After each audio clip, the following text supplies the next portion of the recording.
ultimate weather coverage you can count on. Weather headlines on News Channel 6, brought to you by Jamie Casino Injury Attorneys.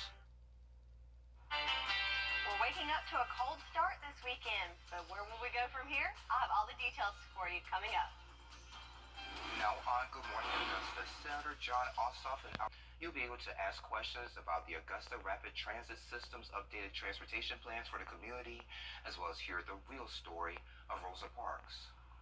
And the real story in the weather department is the cold temperatures this morning. Meteorologist Sherry Sheely joins us now. Hey, Sherry. Good morning, Sean. Good morning, yes, friend. so it started off pretty cold this morning, and that's thanks to some clear skies overnight. In fact, did y'all get a glimpse of the moon this morning?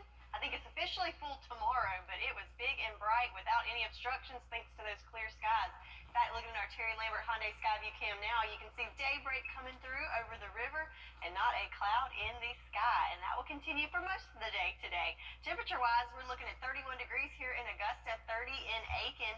And then the warm spots looks like Sylvania and Swainsboro coming in at a whopping 36 degrees. So definitely bundle up if you are heading out this morning, as we're almost 20 degrees cooler this morning than we were this time yesterday. Winds are fairly calm, but it looks like we're up to 10 miles per hour in Waynesboro, 8 in Bamberg, and 7 and 8 for most of us. So when you factor in that wind, it will feel even colder, so possibly even those upper 20s. So definitely bundle up to stay warm.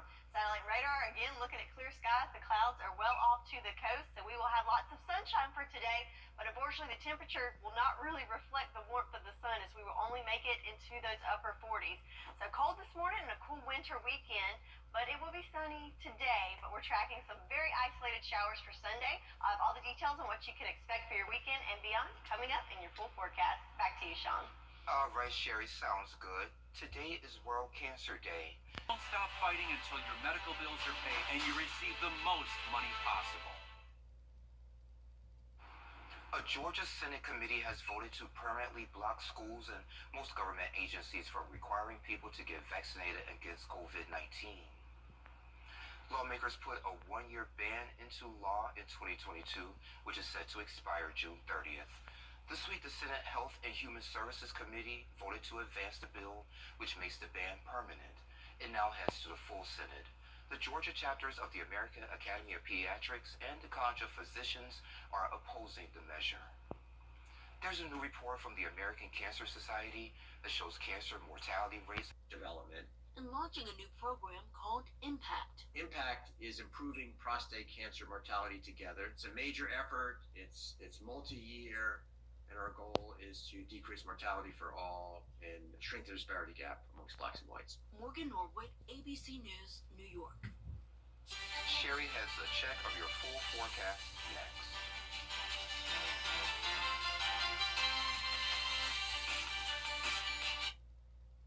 Weather headline PSRA. Bringing you the latest news to prepare you for the day. And what you missed while you were sleeping. Good morning, Augusta. Weekday mornings on News Channel 6.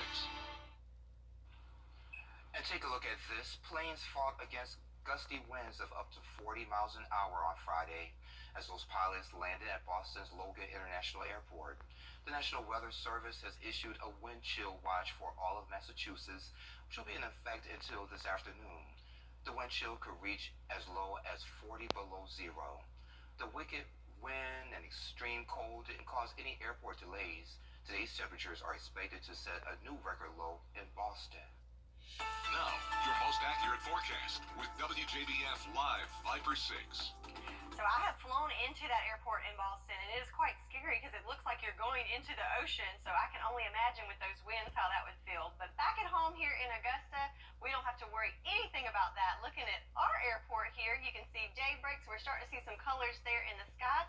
And then we do have some winds. They are relatively calm, looking at about 6 miles per hour coming from the east-northeast. But the big story here is the temperature. So we're sitting right there below freezing right now at 31 degrees. So you definitely want to bundle up if heading out, because when you factor in that wind, it's feeling more like those upper 20s. So we've got winter for this weekend, right?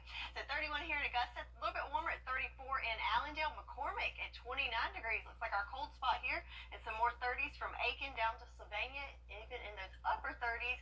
And the 30s continue from Wrightsville, Gibson, Sparta, and Edgefield. You're at 30 degrees too. So some of us are below freezing, but most almost right there at freezing. Our satellite and radar, you can see we've got clear skies here, not a cloud to be seen, and that's what allowed those temperatures to really plummet overnight, as we didn't have those clouds to insulate any of the daily warmth of yesterday. So yesterday we did make it up to 60 for our high temperature, so not too bad there. But then with those clouds missing, all that heat just kind of released into the atmosphere. We did get a little over a quarter-inch of rain yesterday, and for the month we're right at 3/4 of an inch, so not too bad as we're coming up on the 4th day of the month. And the good news with all that rain is check out our farmers forecast. We are finally all out of any stage of the drought conditions here throughout the CSRA. So that is the first time I've seen that in a long time. So we're going to say the soil conditions are looking good here. And today we will have a dry day with a 0% chance of rain and should have plenty of sunshine for us. But then we do have a 20% chance of rain for Sunday. We'll break down the timing of that coming up. But then for next week, we will have several dry days, Monday through Wednesday, with lots of sunshine and warmer temperatures. So let's break down the timing of the possible rain we're looking at for Sunday. So for your Saturday, we're going to keep it nice and dry and clear throughout most of the day. But then as we get into those afternoon hours, we'll have those clouds build in, and those early morning hours on Sunday, we'll start to see these scattered little sprinkles coming into our Carolina counties around 6 o'clock in the morning, and those will push eastward as we move into the morning hours on Sunday. But then by lunchtime, we're looking at mainly just clouds, and then those will continue to even kind of break apart as we go through the day Sunday. So around 3 o'clock, we're looking at partly cloudy conditions, and then it all clears out for your Monday. So very isolated, scattered showers for your Saturday, and really not many of us even affected by that. But back at home today, a nice cool day in those 40s, warming up to 49 degrees for your Saturday with lots of sunshine. And then Sunday, just those isolated morning showers for some of us, a little bit warmer with a high around 56. But then the real treat comes in next week. So starting Monday, we will warm up into the 60s again, Sean, and have sunshine for a couple days. And then, of course, we can't go too long without that umbrella. So we're looking at our best chance of rain coming in next Thursday. And we have 73 coming up this next week as well. 73, yeah. So below freezing this morning, 73 next week. So if you don't like the weather, just wait a couple minutes. Welcome to the CSRA. That's right. Why a Wheel of Fortune contestant argues with Pat St. Jack is what's trending, and it's next. .com/women to watch and fill out the entry form. Hey there, welcome back. Well, a Porsche dealership in China made a pricey mistake. Take a look at this video. The dealer mistakenly put out an ad for a brand new Panamera. And, I typed it out so I could say it that way, but, I probably messed it up, Sherry. But anyway, it sold for just under $18,000. So hundreds of Porsche lovers put money down to see the car. But after realizing the mistake, Porsche immediately took the ad down. So customers were notified of the mistake, and their refunds were returned. But Porsche did stay in touch with the first customer who paid for the reservation, and they ended up selling the car to them at that price. So a Porsche for $18,000.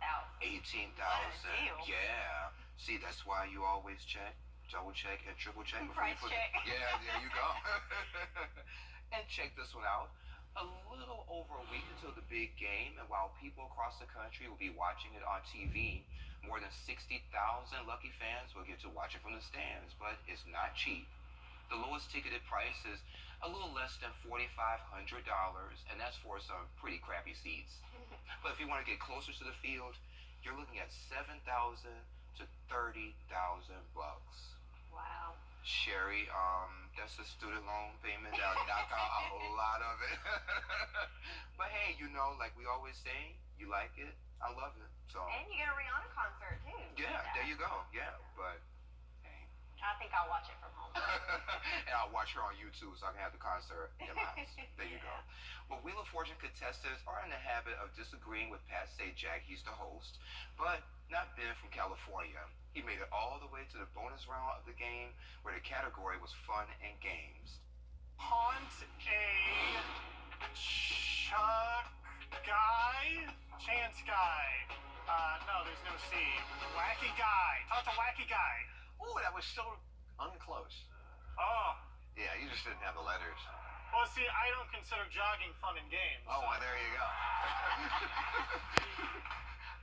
Neither do I. No. Yeah. dog would not have even come to mind at all for that category for me. Not at all. So some viewers were on Ben's side. Finally a contestant finally speaks out about the answers not matching the category. Another person wrote on Instagram, the kid was great. And then someone else wrote, nobody considers that fun and games, that fitness, come on, is certainly not as fun as taunting a Chuck guy. That's what he said. But even Wheel's social media team admitted that Ben had a point. Yeah, he did. I agree. Yeah, it's not fun and games. Go Ben. Yeah, go Ben. Hey, go Gamecocks. Well, coming up on Good Morning Augusta, new details in the Tyree